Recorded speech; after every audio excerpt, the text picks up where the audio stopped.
Hey everyone, Megan here. Thank you so much for logging on, and I wanted to talk to you today about a couple of quick tips that you can do to stay on track with your health journey.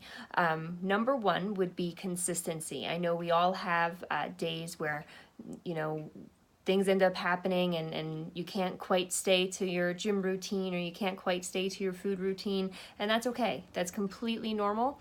You just need to get right back on track. It's okay to have days that aren't perfect. We are human beings, we're living creatures, and life doesn't always happen the way we plan it. But as long as you don't get yourself discouraged and you can go ahead and get right back on it the next day, consistency is key. Even though your progress might be slow, not comparing yourself to others is another big thing, because they're in a different journey than you are. They started at a different time. Their body's completely different than yours, and then they might be doing a different routine also. So there's so many variables that if you get stuck in the comparison game, you're never going to be able to be successful, because you're going to be hard on yourself the whole entire time, and that's just not fair to you. When you are your own person, you're in your own journey.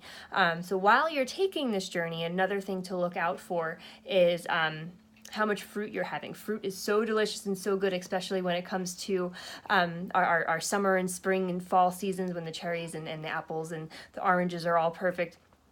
They're great to have, but as long as it's in moderation, because they are filled with sugars and carbohydrates. So if you are trying to regulate your carbs, you don't want to be throwing it out of the window by having too many apples or too many carrots or some fruits that we have. Also, water intake is super important. I drink about a half a gallon a day minimum. Sometimes I'm going on to 3/4 of a gallon. Water is super important. It keeps everything moving throughout your body and allows digestion to happen 10 times better as well. So another thing we can look out for is our protein bars. So when you go to the store and you look for protein bars, they're a good quick fix because they make you feel full.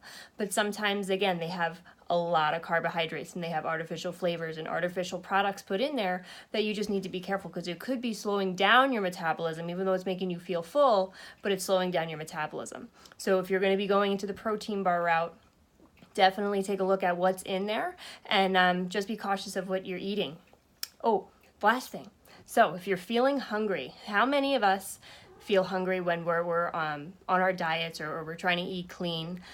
You can always add more vegetables. Vegetables are a very good filler. They're a source of fiber for you. There's not too many carbs in there. There are some carbs, but it'll definitely help curb that craving. In addition to more vegetables, you can always add in more protein. So when you have your chicken and your vegetable and a little bit of a carb for your meal, just up your protein a couple of ounces, and that'll definitely help you as well. Alrighty, so I hope these little here. You also need to get a cat. That's what you need to get for for staying healthy. So I hope these tips have really helped you, and you can incorporate them into your routine. And if you have liked what you've seen, don't hesitate to subscribe and to follow me on Instagram and Twitter and Facebook. Alrighty, we'd love to talk to you soon. Have a great day.